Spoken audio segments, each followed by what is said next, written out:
Start करते हैं हमारा एक और लेक्चर जो कि है हमारे लास्ट चैप्टर जो हमने स्टार्ट किया था जो है chapter number 3 atoms and molecules.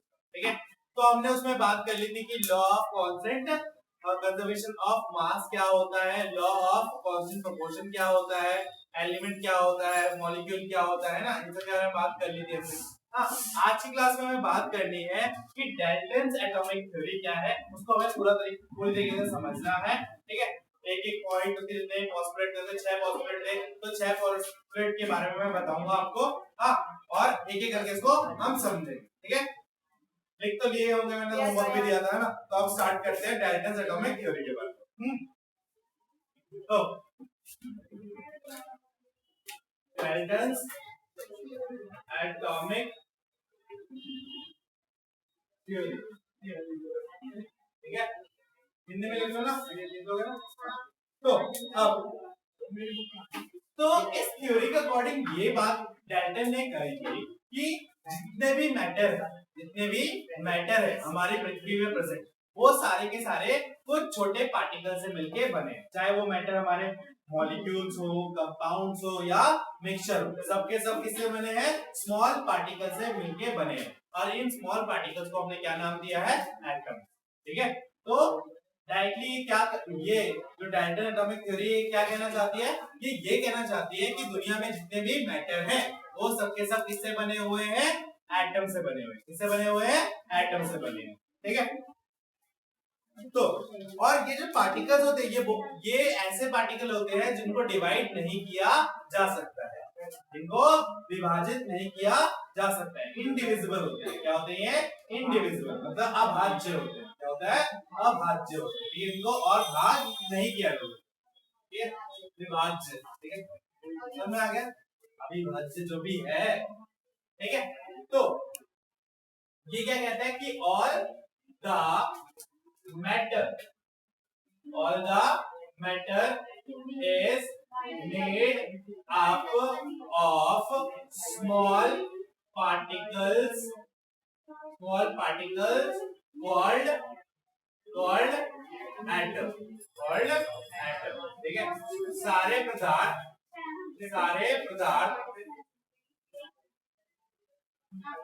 पदार्थ छोटे कणों से बने होते हैं जिनको हम क्या बोलते हैं, परमाणु। जिनको हम परमाणु कहते हैं। ठीक है, अब इसी पे आते हैं हमारे 6 पोस्टुलेट। ठीक है, तो 6 पोस्टुलेट को मैं एक एक बार करके लिखूंगा। ठीक है, और उसके बारे में समझाऊंगा। ठीक है, मैं इंग्लिश में लिखूंगा, हिंदी आपकी बुक में गिवन ही है तो आप समझ जाओगे ना, लिखने की जरूरत तो नहीं है। हिंदी में बुक में लिखा हो वही लिख रहा हूँ। ठीक है, जो 6 के 6 है। बात समझ में आई? हाँ, हिंदी वाले बच्चों। तो सबसे पहला जो पोस्टुलेट है वो क्या कहता है हमारा, ठीक है, वो कहता है कि all the matter is made up of very tiny particle called atom। ठीक है, all the matter जो यहां लिखा था ना वही है। पहला पोस्टुलेट क्या है, all the matter is made up of tiny particles, ठीक है, called atom। क्या बोला गया उसको, एटम बोला गया है। which participate in a chemical reaction, which participate in a chemical reaction। ठीक है, तो जो भी मैटर है हमारे वो क्या बने हैं, छोटे छोटे पार्टिकल से बने हुए हैं। और यही पार्टिकल जो है वो क्या करते हैं, जब हम कोई केमिकल रिएक्शन करवाते हैं, केमिकल रिएक्शन का मतलब क्या होता है कि हम दो केमिकल को मिक्स करते हैं, तो यही जो पार्टिकल्स है वो क्या करते हैं, एक दूसरे के साथ रिएक्शन करते हैं, मतलब अभिक्रिया करते हैं। समझ में आई? तो पहला क्या बोल रहा है कि जितने भी मैटर है हमारी दुनिया में सबके सब किससे बने हुए हैं, टाइनी पार्टिकल, जिनका नाम क्या है, एटम। एटम। और ये क्या करते हैं, ये पार्टिसिपेट करते हैं किसमें, केमिकल रिएक्शन। क्या समझ में आ गया? अब दूसरा देखते हैं। दूसरा क्या बोल रहा है कि atom are indivisible, atoms are indivisible, indivisible, ठीक है, particles, indivisible particles which neither be created and nor be destroyed, ठीक है। तो एटम हमारे विभाज्य कण होते हैं, अविभाज्य कण होते हैं, जिनको हम और भाग नहीं कर सकते हैं, और इनको ना तो हम बना सकते हैं, ना तो इनको हम खत्म कर सकते हैं, ठीक है, ना तो इनका हम सृजन कर सकते हैं, ना तो इसका विनाश कर सकते हैं, ठीक है। तो ये वाली प्रॉपर्टी कुछ सुनी सी लगती है कि किसी चीज को बना भी नहीं सकते, किसी चीज को खत्म भी नहीं कर सकते। कौन सा लॉ था ये वाला, law of conservation of mass. उसमें ये तो बात करी गई थी कि मास को ना तो हम बना सकते हैं, ना तो खत्म कर सकते हैं। तो सेम बात है ना, अगर हम एटम को नहीं बनाएंगे तो एटम को खत्म भी नहीं करेंगे, तो एटम से ही क्या बनेगा, मास होगा। छोटे छोटे पार्टिकल को जोड़ के ही कोई बड़ा पार्टिकल बनेगा ना, और वही बड़ा पार्टिकल जो होगा, उसी का कुछ मास होगा। तो अगर हम एटम को डिस्ट्रॉय नहीं कर पा रहे हैं, हम एटम को क्रिएट नहीं कर पा रहे हैं, तो क्या होगा कि हमारा मास भी है वो ना तो क्रिएट होगा ना तो डिस्ट्रॉय होगा। समझ में आई? हाँ, ठीक है। अब नेक्स्ट, ठीक है, नेक्स्ट थर्ड क्या बोल रहा है कि atom of given element are identical in mass and property. जो एटम्स होते हैं किसी भी एटम्स ऑफ गिवन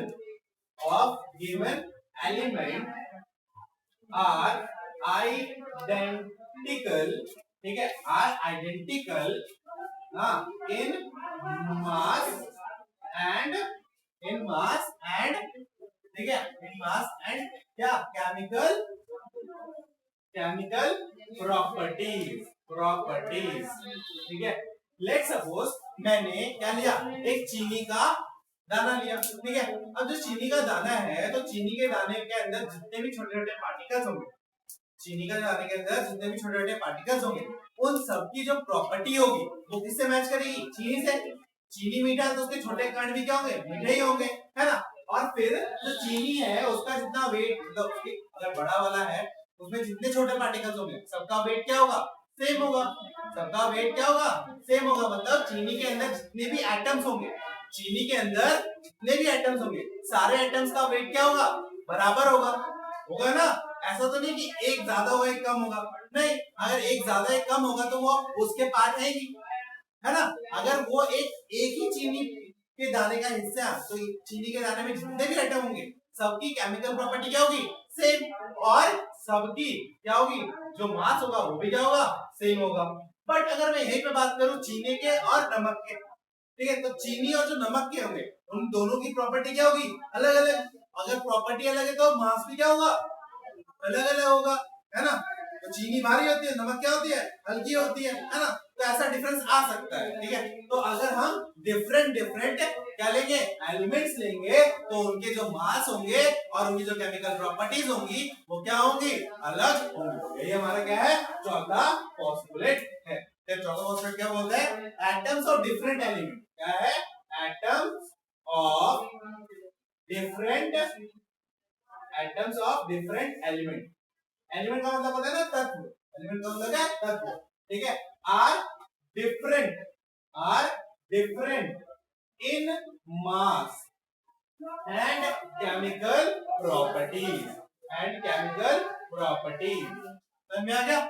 हाँ, आया समझ में? हाँ, कि अगर सेम एलिमेंट में से लिए हैं, ठीक है, चीनी के ही दो दाने लिए तो दोनों चीनी के दानों के जो एटम्स होंगे वो सेम होंगे।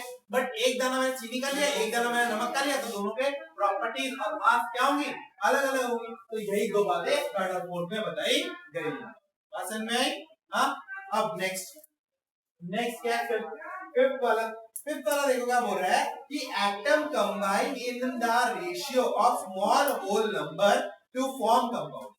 ठीक है, जो एटम्स हैं वो क्या करते हैं जब कंबाइन होते हैं, जो एटम्स हैं जब कंबाइन होते हैं तो वो स्मॉल होल नंबर्स की फॉर्म में कंबाइन होते हैं। होल नंबर्स क्या होते हैं? पूर्ण संख्या, जैसे कि जो जीरो से स्टार्ट होते हैं 0 1 2 3, तो वो इनसे क्या होता है कंबाइन करते हैं। ठीक है, इन नंबर्स की वजह से क्या करते हैं कंबाइन करते हैं। जैसे H2O, तो H कितने हैं? 2, O कितना है? 1, तो 2 और 1 क्या है?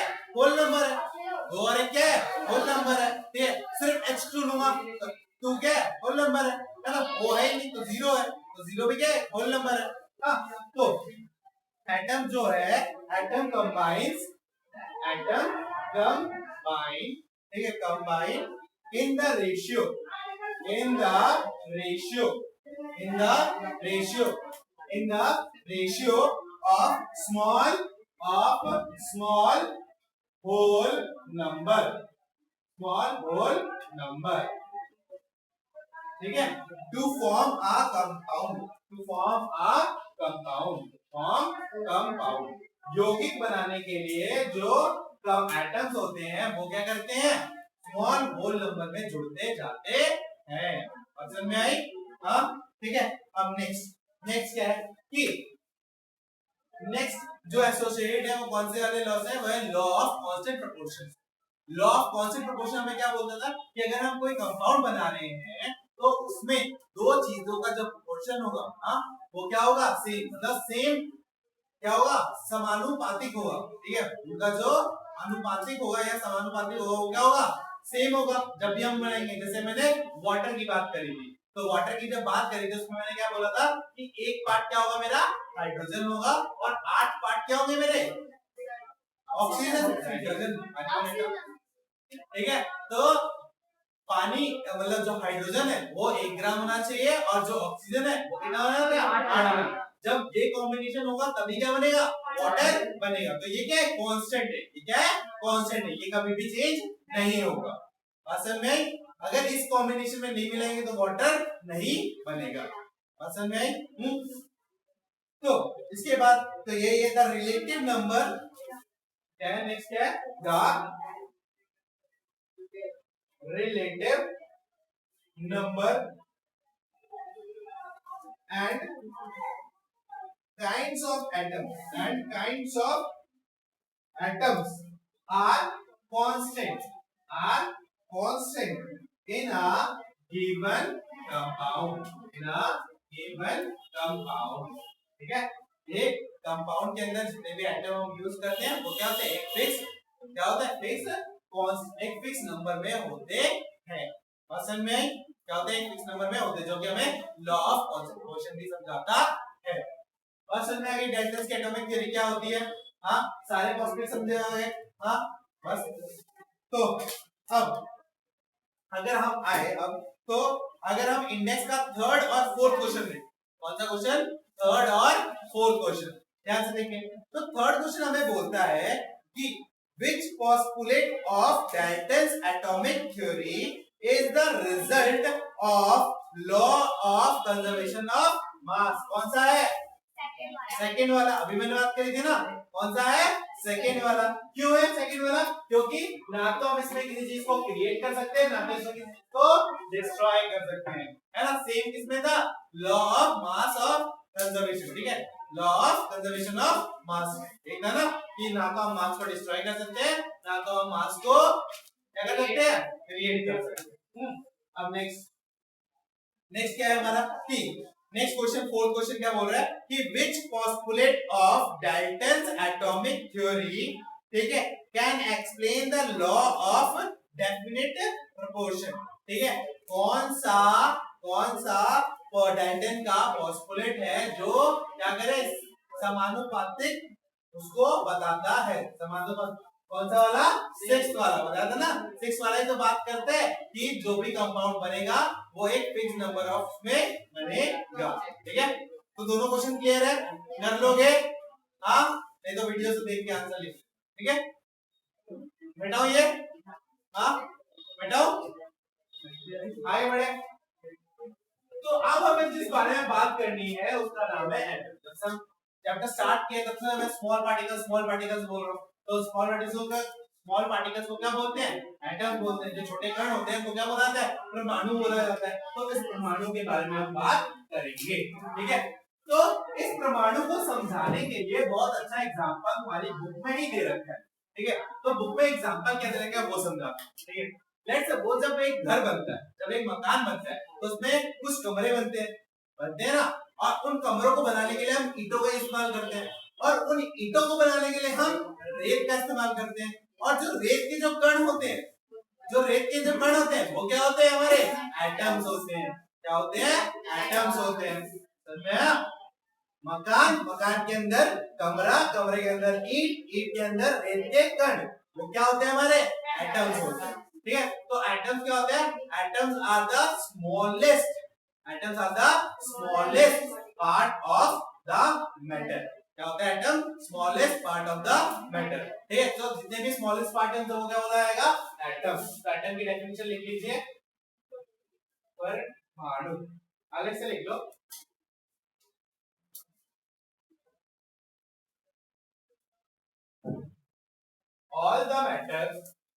all the matter have tiny particles, which are indivisible, which are indivisible, are called atoms, ठीक है। हिंदी में लिखो, सभी पदार्थों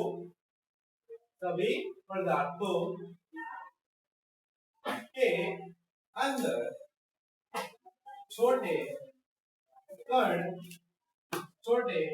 कण होते हैं जो अविभाज्य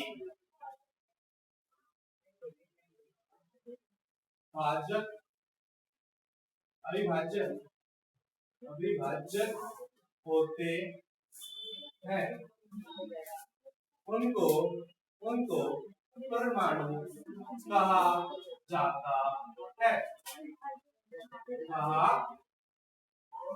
उनको अविभाज्य कहा जाता है। परमाणु कहा जाता है, लिख लो। क्या कहा जाता है? परमाणु कहा जाता है। समझ में आ गई? हाँ, स्मॉलेस्ट पार्टिकल जो होता है उसको क्या बोला जाता है, ठीक है। तो अगर मैं बात करूं कि इन एटम का साइज क्या होता है, इन एटम का साइज इतना छोटा होता है कि इनको हम अपनी आंखों से नहीं देख सकते। ये बहुत ज्यादा क्या होते हैं? छोटे होते हैं। इनका जो साइज होता है वो होता है 1/10⁹ मीटर। 1/10⁹ इसका मतलब क्या है कि जब मैं 1 को 1 0 0 0 0 0 0 0 9, ठीक है, तो इससे डिवाइड करूंगा तो जो आएगा उतना साइज क्या होता है? एक किसका होता है? एटम का होता है, जिसको क्या बोला जाता है? 1 नैनोमीटर। क्या बोला जाता है? 1 नैनोमीटर। फिर तुम्हारी बुक में एक टेबल दे रखी है बहुत अच्छी सी, जिसमें साइज के बारे में बता रखा है ना।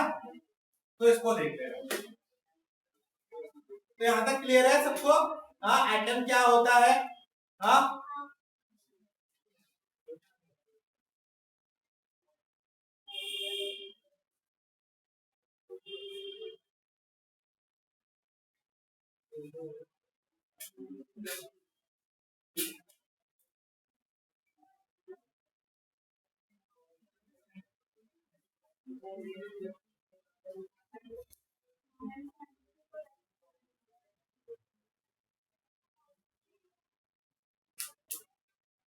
हाँ, यहाँ तक क्लियर है। और एटम के बारे में क्या होता है? They are very very small in size. यह आकार में बहुत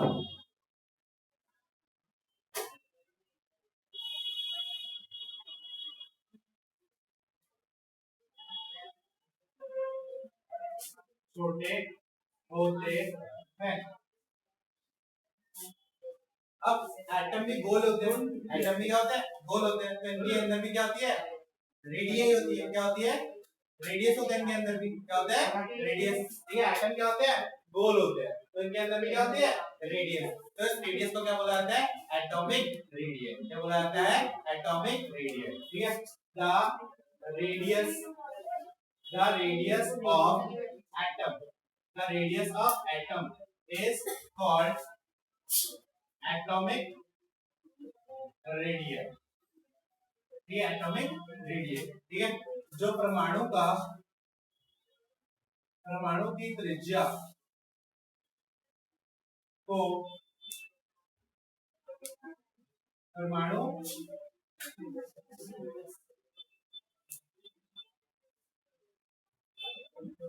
कहा जाता है।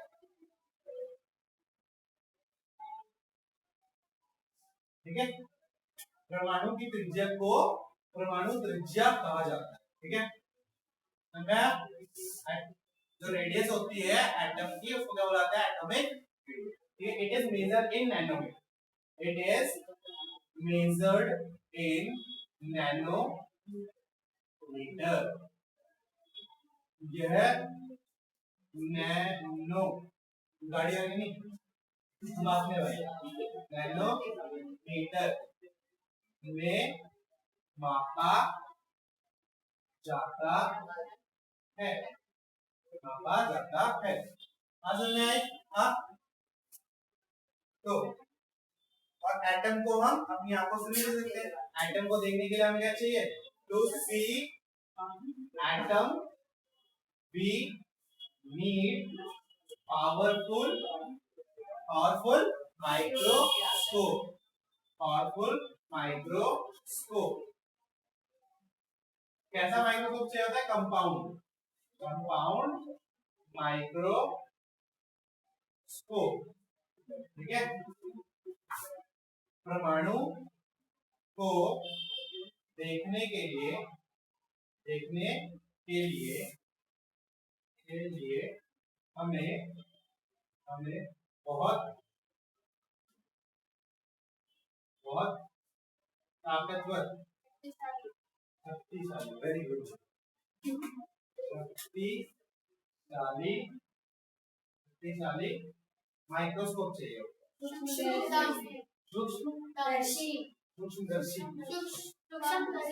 सूक्ष्मदर्शी,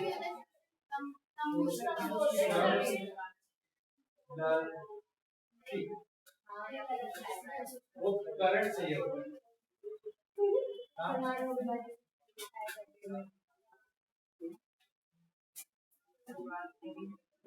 ठीक है, स्पेलिंग देख लेना, गलती हो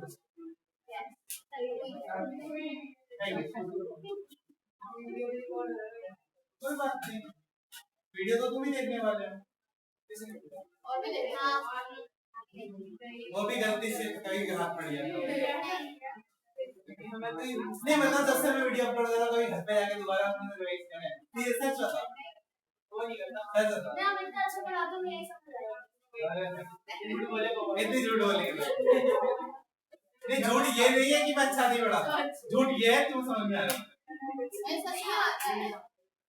मैं दोनों बात ही, तेरे केस में झूठ है ना, तो ना यहाँ पढ़ता है ना घर पे पढ़ता है, कहीं मैं पढ़ता हूँ तो इंस्टाग्राम में पढ़ता है ना।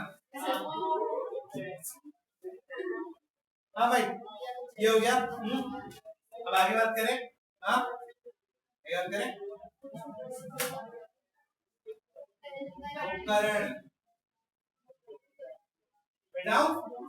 एटम वाला सबको समझ में आ गया? हाँ, अब कोई छोटा 5 साल का बच्चा होगा पूछे भैया एटम क्या होता है बता दोगे? अरे किसी चीज को ऐसे पढ़ो कि अगर 5 साल का तुम्हारा छोटा भाई बहन हो तो वो पूछे तो बता दो। पहली बात तो वो पूछेगा नहीं, पहली बात तो वो पूछेगा नहीं, अगर पूछता है तो बता दो। क्या मैं ये बोलूंगा पहले तो बड़े होते चलो। हाँ भाई, सिंबल्स की बात करते हैं, ठीक है, किसकी बात करते हैं, सिंबल्स की। अब ऐसा तो नहीं है कि एटम, एटम अपने साथ अपना पहचान पत्र लेके आता है, ठीक है, एटम आता है मैं बोलता है मैं हाइड्रोजन, ऐसा तो बोलता नहीं है, है ना। तो उनको पहचानने के लिए हमें कुछ सिंबल तो चाहिए होता है, ठीक है। तो उनको पहचानने के लिए डाल्टन बाबा ने क्या करा था, कुछ सिंबल दिए, ठीक है, डाल्टन जी ने। हाँ, तो वो सिंबल के बारे में बताओ, ठीक है।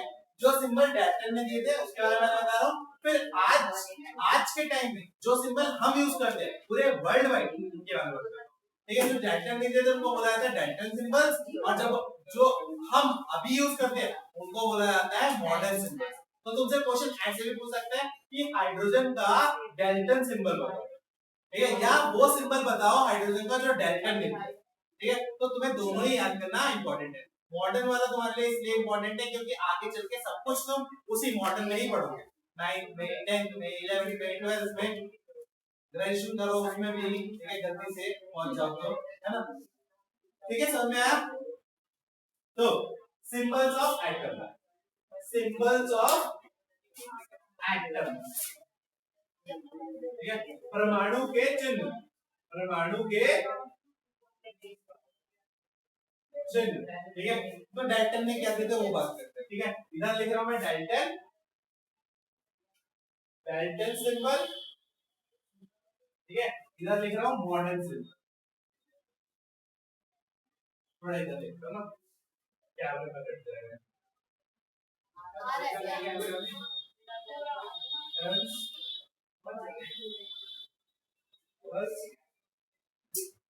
मॉडर्न सिंबल,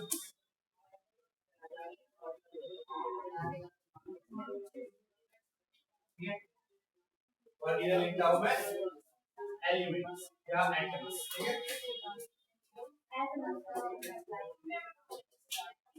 तो बनने तो नाम क्या लिखूंगा मैं, नाम तो लिखूंगा। हाँ, पहला क्या है, हाइड्रोजन, ठीक है। तो डाल्टन ने इसको क्या दिया था, एक सर्कल के अंदर बिंदु, मॉडर्न में इसको एक्स से डिनोट किया जाता है। एक फिर है कार्बन, क्या है कार्बन। तो डाल्टन ने इसको क्या दिया था, एक गोला, ठीक है, और फिर उसने इसको पूरा फिल कर दिया था, क्या कर दिया था, फिल कर दिया था, ठीक है। ये इसका सिंबल था। अब ये मत पूछना कि उसने ये सिंबल क्यों दिया, ठीक है, ठीक है, उसकी मर्जी ने दी। बेसिकली उसने ये सिंबल दिया कि कार्बन में से एक ही एटम होता है, उसने कार्बन हमेशा गैस की फॉर्म में पाया जाता है, बहुत कम ये मतलब कोयले की सॉलिड फॉर्म में पाया जाता है, बट पहले हमने गैस के बारे में बताया, तो इसको गैस के रखना। हाँ भाई, ठीक है। फिर हम बात करते हैं ऑक्सीजन की। ऑक्सीजन का ओ ही बनाते हैं गोला, ठीक है, इसने सिर्फ ओ, ठीक है, ओ, इसने ओ दिया, इसने बड़ा गोला दिया, ठीक है। ये गोला है, ये ओ है, हाँ, क्लेरिफाई, ये दोनों को ओ लिख लो। फिर फास्फोरस, फास्फोरस, फास्फोरस का क्या होता है, ऐसे लिया और नीचे उल्टा वाई बना, उल्टा, ठीक है, उल्टा। हाँ, फास्फोरस को इसमें किसने दिखाया, पी से दिखाया, पी। उसके बाद कॉपर, कॉपर, कॉपर ने गोल बना दिया, क्या सी लिख दिया, बट इसमें किससे लिखाएगा, सी यू से, ठीक है। अब बोला भैया कॉपर में यू तो आता ही नहीं है ना, अलग अलग, क्योंकि हर किसी को सी से दिखा नहीं देते, फिर तो कार्बन भी सी से होगा, कॉपर भी सी से होगा, कोबाल्ट भी सी से होगा, तो डिफरेंशिएट करने के लिए कुछ कुछ अलग अलग भी लिखते हैं। सीओ कोबाल्ट को दे रहे हैं, ठीक है, तो अलग अलग। हाँ, फिर नेक्स्ट लिड, लिड, ये लिड में क्या होता है, इसने क्या करा, गोल बनाया, उस पे एल लिख दिया, बट यहाँ पे तो महान काम कर पी भी लिख दिया,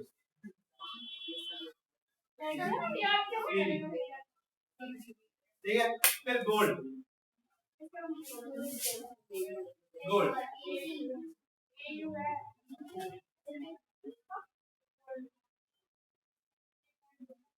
एक घड़ी बना रहा था, ठीक है, अंदर जी, ठीक है, और यहाँ पे क्या दिया, ए यू।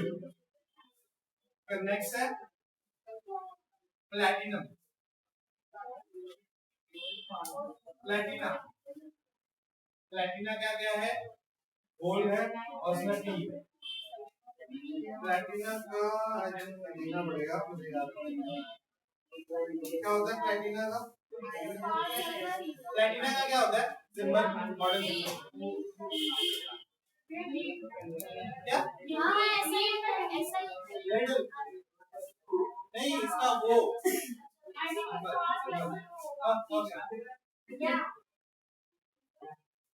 सिंबल इसका सिंबल मैं अभी लिखता हूँ ठीक है एक मिनट क्या हुआ हाँ लेट बोलते हैं सारे कंपाउंड को इंग्लिश और हिंदी में सेम बोलते हैं ऐसा कुछ भी नहीं किसका अलग बोलते हाँ मरकरी मरकरी में खाली गोला और उसमें घड़ी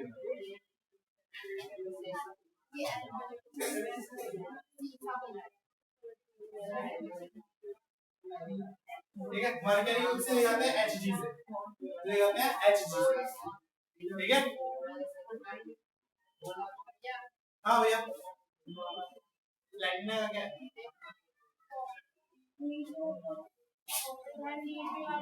पीटी पीटी सिल्वर अच्छा ये सिल्वर सिल्वर मिस हो गया सिल्वर में मिस हो गया सिल्वर का ऐसे है ये बना रखा है एस बना रखा है इसका होता है एच ठीक है तो ये डेल्टन के सिंबल है ये मॉडर्न सिंबल है ऐसी टेबल तुम्हें बुक में नहीं मिलेगी ये ऐसी सिंबल सिर्फ मैंने दी मतलब ऐसा टेबल मैंने दी ठीक है हाँ अब ये जो मॉडर्न सिंबल है ये किन्होंने दिया ये एक बॉडी है इसका नाम है IUPAC international union of pure and applied chemistry ये जो बॉडी है इसी ने क्या दिए बहुत सारे कंपाउंड के नाम दिए ठीक है और साथ में इन्होंने ये सिंबल भी दिए मेनली जो मॉडर्न सिंबल्स में यूज किया गया है वो कंपाउंड के फर्स्ट नेम को यूज किया गया है जो फर्स्ट लेटर है कंपाउंड का मोस्टली केसेस में उसको यूज किया गया है ठीक है हर केस में नहीं मोस्टली केसेस में बोला है ठीक है क्योंकि अगर हर केस में करेंगे तो सेम चीजें रिपीट हो सकती है इसलिए हमने कुछ ना कुछ में चेंज कर दिया है बात समझ में आई हाँ टेबल उतार ली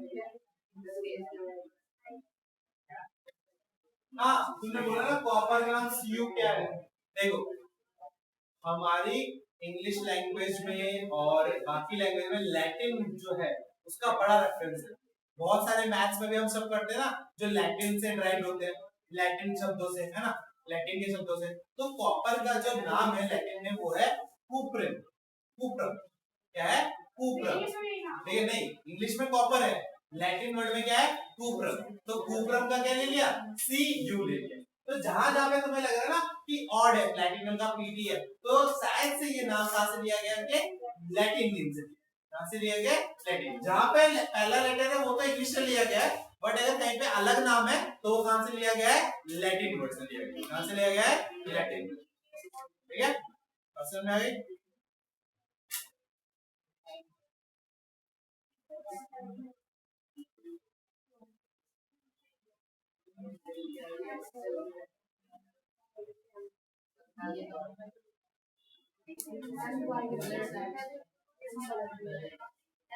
ठीक है तो यहाँ तक क्लियर है मरकरी का ही है ना मरकरी का Hg थोड़ा ऊपर ही लिख देना मरकरी है मरकरी का Hg सिल्वर का A U सॉरी सिल्वर का Ag सिल्वर का Ag गोल्ड का A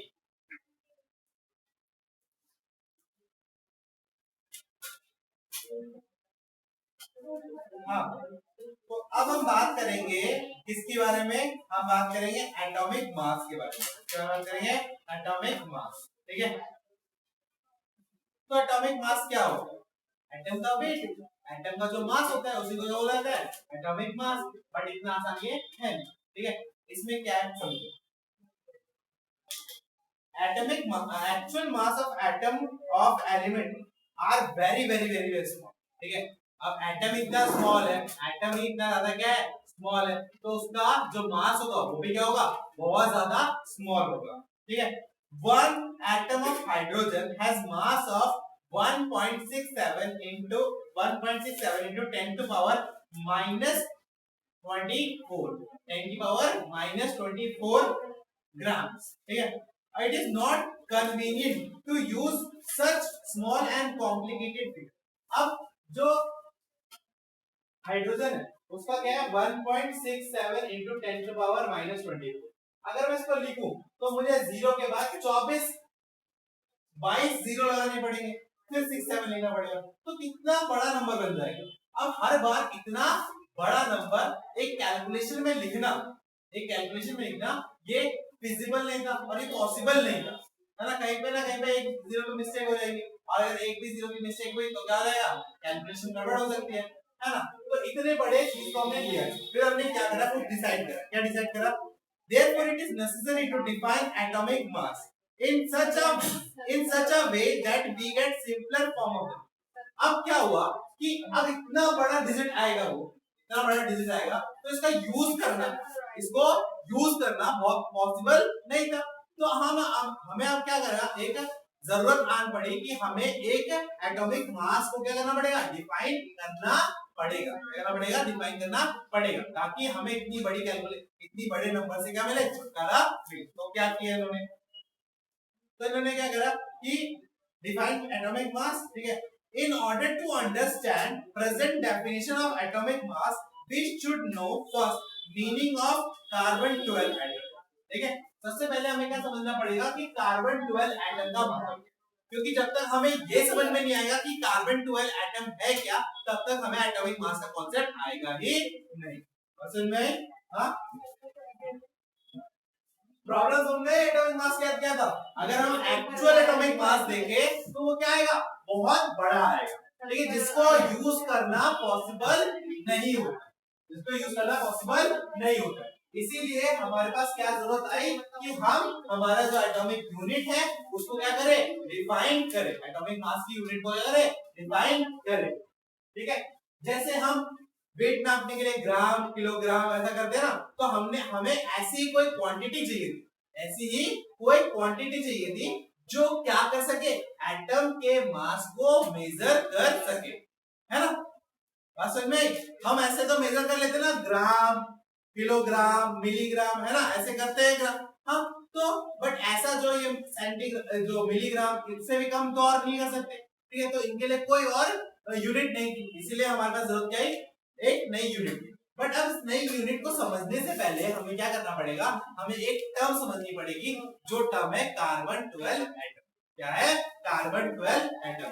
जब तक हमें कार्बन 12 एटम समझ में नहीं आएगा, तब तक हमें एटॉमिक मास समझ में नहीं आएगा। तो हमारा टॉपिक क्या है, एटॉमिक मास। इसको हिंदी में क्या बोलेंगे, परमाणु द्रव्यमान, ठीक है। तो सबसे पहले हम समझते हैं कार्बन 12 एटम के बारे में, ठीक है। अब हिंदी में लिख लोगे कार्बन 12 का परमाणु, तो क्या बोलते हैं, carbon 12 atom is that atom of carbon which has 6 proton 6 neutron in its nucleus so that its mass number is 12, ठीक है। तो कार्बन एटम में क्या होता है, जो इसके प्रोटॉन होते हैं, क्या होते हैं, प्रोटॉन, वो कितने होते हैं, 6, और जो इसके न्यूट्रॉन्स होते हैं, क्या होते हैं, न्यूट्रॉन्स, वो क्या होते हैं, 6, ठीक है। प्रोटॉन का मतलब जिनके ऊपर पॉजिटिव चार्ज हो, न्यूट्रॉन का मतलब जिनके ऊपर कोई भी चार्ज नहीं हो, तो क्या बोलते हैं, न्यूट्रॉन, ठीक है। और ये दोनों कहां प्रेजेंट होते हैं, न्यूक्लियस के अंदर, ठीक है। अभी मैं एटम का स्ट्रक्चर समझाऊंगा तो तुम्हें बताऊंगा वहां पे क्या होता है। एटम में क्या होता है कि एक ना, ये बीच में क्या होता है, न्यूक्लियस होता है, और इसके अगल बगल क्या होता है, बाउंड, ये क्या होते हैं, ऑर्बिट्स होते हैं। क्या होती है, ऑर्बिट्स होते हैं। इसके बारे में आगे हम बात करेंगे, बट अभी इतना समझ लो कि एटम के अंदर क्या होता है, एक न्यूक्लियस होता है। एटम के अंदर क्या होता है, न्यूक्लियस होता है, और उस न्यूक्लियस के अंदर क्या होता है, प्रोटॉन और न्यूट्रॉन होता है। ठीक है, किसके अंदर, इस न्यूक्लियस के अंदर, इस न्यूक्लियस के अंदर क्या होता है, प्रोटॉन और न्यूक्लियस होता है, प्रोटॉन और न्यूट्रॉन होते हैं। ठीक है, तो कार्बन 12 के मामले में हमने कार्बन 12 को ही तो चुना। क्यों चुना, क्योंकि इसमें प्रोटॉन और जो न्यूट्रॉन है वे कितने हैं, 6 और जब ये 6 है तो इनका जो मास नंबर होगा वो क्या होगा, 12। अब बोलो भैया ये मास नंबर क्या होता है। ठीक है, तो मास नंबर आगे भी पढ़ोगे इसके बारे में। ठीक है, अभी यहाँ बता देता हूँ। तो द्रव्यमान संख्या भी बोला जाता है, द्रव्यमान संख्या बोला जाता है। ये क्या होता है, ये सम होता है इसका number of proton plus number of क्या, न्यूट्रॉन। किसका सम होता है, number of proton plus number of neutron का। तो नंबर ऑफ प्रोटॉन कितने हैं, 6, नंबर ऑफ न्यूट्रॉन कितने हैं, 6, तो इन दोनों का सम करेंगे तो कितना आएगा, 12। कितना आएगा, 12। तो ये क्या हो गया हमारा मास नंबर, क्या हो गया ये हमारा मास नंबर। तो कार्बन 12 जो एटम होता है उसके अंदर क्या होता है, एक न्यूक्लियस होता है, और उसके न्यूक्लियस में क्या प्रेजेंट होते हैं, 6 प्रोटॉन और 6 न्यूट्रॉन। क्या होते हैं उसके अंदर, 6 प्रोटॉन और 6 न्यूट्रॉन होते हैं, जिसकी वजह से उसका मास नंबर क्या होता है, 12। क्या होता है उसका मास नंबर, 12। बट अभी तक इसने ये नहीं बताया कि एक्चुअली ये तो उसके बारे में बता दें कि कार्बन 12 एटम क्या होता है, बट इसकी मदद से हम कैसे एटॉमिक मास को निकालेंगे इसके बारे में बात नहीं करेंगे। तो आगे बढ़ते हैं। फिर क्या बोल रहा है कि carbon 12 atom has assigned N atomic mass of exactly 12 mass unit.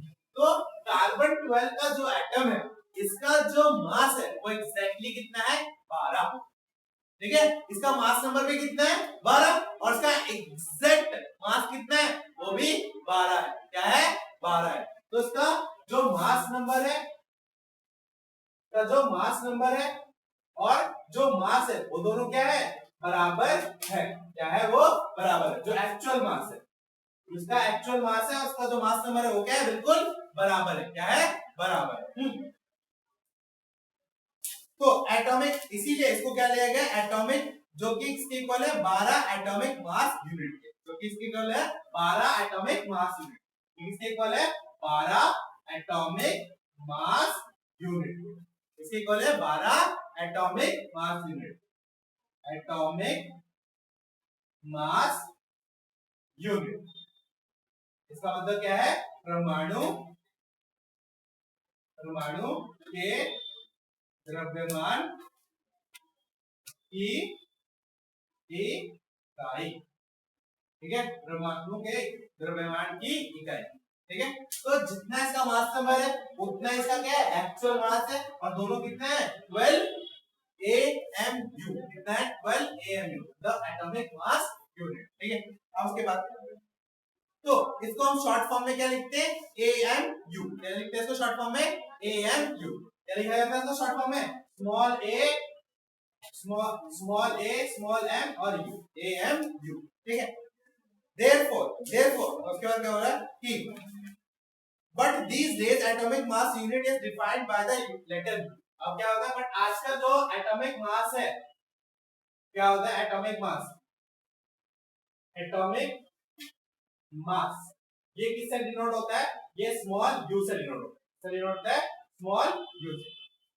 But होने किससे ज्यादा, AMU से, बट आजकल किससे होता है, u से। सिर्फ किससे होता है, u से। तो अगर हम कोई भी मास, एटॉमिक मास लिखेंगे तो उसके पीछे कौन सी यूनिट लगाएंगे, u। क्या लगाएंगे, u। क्या लगाएंगे, u। समझ में आया, हाँ, क्या लगाएंगे, u। बात समझ में आई, लाइक अप, ठीक है, अब दिख रहा है। तो एटॉमिक मास क्या लगाएंगे, u, क्योंकि u क्या है इसकी, यूनिट है। क्या है इसकी, यूनिट। अब आगे बात करते हैं कि this means the carbon 12 atom has assigned an atomic mass of exactly 12 U। Now since carbon 12 atom has assigned atomic mass of 12 AMU, therefore atomic mass unit should be equal to 1/12। अब बात समझो क्या बोल रहा है। अब इसके बाद वाली जो लाइन इसने बोली है वो मोस्ट इंपॉर्टेंट लाइन। क्या बोल रहा है कि कार्बन कार्बन 12 एटम का जो मास है वो कितना है 12 यू है।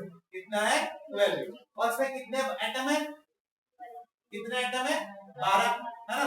और 12 एटम का क्या है 12 यू है। ठीक है। तो अब ये क्या जो हमारा मास होगा, एक यूनिट मास होगा, the atomic mass unit should be equal to 112 और the mass of the carbon.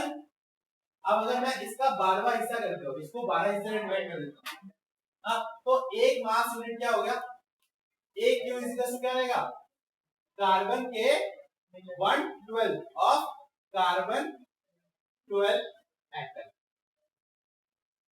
ये इक्वेशन बहुत ही है, ये समझ में कैसे हो। देख कार्बन 12 एटम जो है उसका वेट कितना है 12 यू। ठीक है। अब मुझे क्या चाहिए था एक यू कितना होगा, मेरा एक यू कितना होगा। तो एक यू निकालने के लिए क्या करूंगा, जो 12 इधर है उसको उधर क्या ले आऊंगा, इधर ले जाऊंगा। और इधर क्या है मल्टीप्लाई में, इधर क्या जाएगा डिवाइड में। तो एक यू किसके बराबर हो जाएगा 1/12 ऑफ कार्बन 12 एटम। बात समझ में आई। हाँ और अच्छे एग्जांपल समझाओ तो ये समझो कि मैंने 100 टॉफियां ली, 100 टॉफियां ली। ठीक है। कितने रुपए की 10 नहीं 100 मत दो, 144 टॉफी लो और कितने यूनिट की लो 12 रुपए। ठीक है। ठीक है 144 टॉफियां ली किसकी 12 रुपए। कितने रुपए की ली 12 रुपए। तो 1 रुपए की कितनी पड़ी मुझे, कैसे निकाला 144 को क्या कर दिया 12 से भाग कर दिया। और तो मैं यहाँ पे वही क्या मैं भी क्या बोल रहा हूँ, यहाँ पे मुझे क्या निकालना है 1 यू निकालना है। तो 1 यू निकालने के लिए क्या करूंगा, जो भी मेरा कार्बन एटम है उसको किससे डिवाइड कर दूंगा 12 से डिवाइड कर दूंगा। अब मेरे पास क्या आ गया 1 यू मतलब 1 एटॉमिक यूनिट आ गया। मेरे पास क्या आ गया 1 एटॉमिक यूनिट। अब तो मेरा एटॉमिक मास यूनिट इसके इक्वल हो गया 1/12 of 1/12 of mass of carbon atom 12 carbon atom 12। यहां तक क्लियर हुआ। एटॉमिक मास किसके इक्वल हुआ, एटॉमिक मास यूनिट किसके इक्वल हुआ, एक एटॉमिक मास इक्वल किसके हुआ 1/12 ऑफ कार्बन 12 एटम। ठीक है 1/12 of mass of mass of carbon 12। ठीक है। तो यहां पे मैं अच्छे से लिखता हूं कि वन एटॉमिक मास यूनिट, इसको हम शॉर्ट फॉर्म में क्या बोल रहे हैं 1 यू। ये किसके इक्वल होगा, ये इक्वल होगा 1/12, इसके इक्वल होगा 1/12 of mass of carbon 12 atom. इसके इक्वल होगा 1/12 कार्बन 12 एटम। और ये है सबसे मोस्ट इंपॉर्टेंट है। ठीक है। तो मैं लिखिए लिख रहा हूं एक परमाणु ठीक है एक परमाणु द्रव्यमान की इकाई इसको हम क्या बोल रहे हैं 1 यू बोल रहे हैं। वो 1/12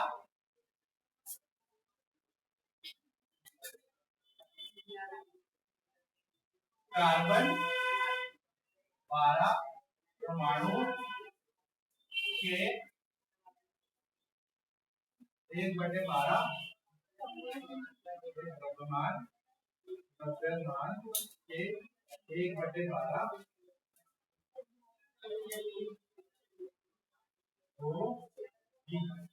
ठीक है। तो एक परमाणु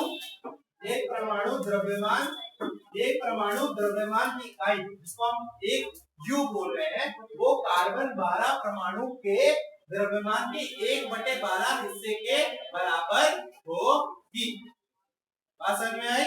हमारा जो एक यूनिट है हमने इसको डिफाइन कर दिया 1 atomic unit is equals to 1/12 of mass of carbon 12 atom.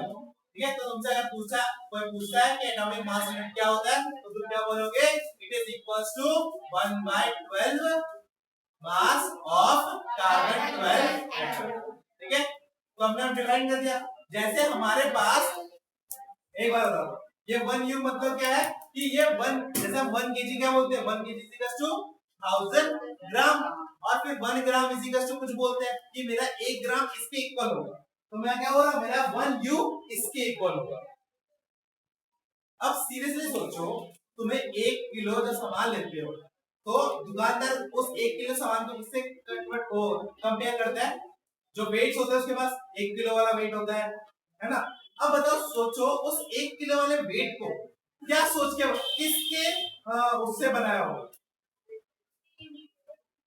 उसका यूनिट भी तो डिफाइन किया होगा ना कि मैं इतनी क्वांटिटी को 1 किलो बोलूंगा, बोला होगा ना कि मैं इतनी क्वांटिटी को क्या बोलूंगा, 1 यूनिट बोलूंगा, 1 किलो बोलूंगा, ऐसा हुआ होगा ना। ऐसे तो नहीं मैंने कोई भी पत्थर उठा लिया और मैंने बोला ये 1 किलो होगा, फिर तो रैंडम हो जाएगा, फिर मेरे इंडिया का 1 किलो विदेश के 1 किलो से क्या हुआ, अलग अलग हुआ। तुम बोलोगे इंडिया में 1 किलो आटा मिल रहा है 1 पैकेट, पाकिस्तान में 1 किलो आटा मिल रहा है 5 पैकेट, जो कि नहीं मिल रहा है। तो ठीक है, ज्यादा पॉलिटिकल नहीं आता, मैं एग्जांपल के लिए। तो हर जगह का जो 1 किलो होगा वो सेम होना चाहिए ना। तो सेम कब होगा, जब हर कोई उस 1 किलो को सेम चीज मान के हर कोई बोले कि इतना ही क्वांटिटी क्या है हमारे जगह 1 किलो होगा, तो उस 1 किलो को डिफाइन करा होगा ना किसी चीज ने, तो उस 1 किलो को जिसने डिफाइन करा होगा वो करा होगा। बट हम यहाँ पे क्या कर रहे हैं, 1 यूनिट एटॉमिक मास को कर रहे हैं, 1 यूनिट एटॉमिक मास को कर रहे हैं, और वो किसके इक्वल आ रहा है, 1/12 कार्बन 12 एटम के। आई बात समझ में? हाँ, तो हमने यहाँ पे क्या करा, 1 U को डिफाइन करा, इसको करा है 1 U। अब मैं किसी के भी पीछे लिखता हूँ, जैसे मैं अब ये लिख रहा हूँ कि हाइड्रोजन जो मेरा है, हाइड्रोजन इसका जो वेट है वो 1U, इसका मतलब क्या है कि इसका जो वेट है वो 1/12 ऑफ कार्बन एटम है, 1/12 ऑफ कार्बन एटम है। ठीक है, अब इसके बाद मैं बोल रहा हूँ कि मेरा जो नाइट्रोजन है, मेरा जो नाइट्रोजन है उसका जो वेट है वो है 14U, 14U, मतलब कि मेरा जो नाइट्रोजन है वो क्या है 14 into 1/12 ऑफ क्या, कार्बन 12 एटम। ठीक है, तो ये जो कार्बन 12 एटम है ये मेरे लिए क्या है, एज अ क्या, एज अ यूनिट, जो मैंने सारी चीजों को मापने का वो कर रहा है। ठीक है, जैसे 1 किलो सबके लिए है ना, वैसे ये वाला यूनिट सारे एलिमेंट्स में अप्लाई होगा। कि अगर मैं 1U की बात कर रहा हूं तो मैं कार्बन के 1/12 की बात कर रहा हूं। ठीक है, तो फिर 14U बोला तो 14 इंटू कर देंगे, या बस मैं लिख दूं। अब इसके पीछे U लगाऊंगा तो समझ जाओगे ना कि मैं किसकी बात कर रहा हूं। हाँ, अगर मैं केजी लगाऊंगा तो समझ जाओगे, अगर मैं केजी लगाऊंगा तो समझ जाओगे। केजी का मतलब क्या है, इसमें 1000 ग्राम है, केजी का मतलब क्या है, इसमें 1000 ग्राम है। उसी तरीके से यू का मतलब क्या है, इसमें 1/12 पार्ट ऑफ कार्बन 12 एटम है। आई बात समझ में आता? हाँ, एटॉमिक मास क्लियर हो गया? हाँ, क्लियर हो गया ना पक्का?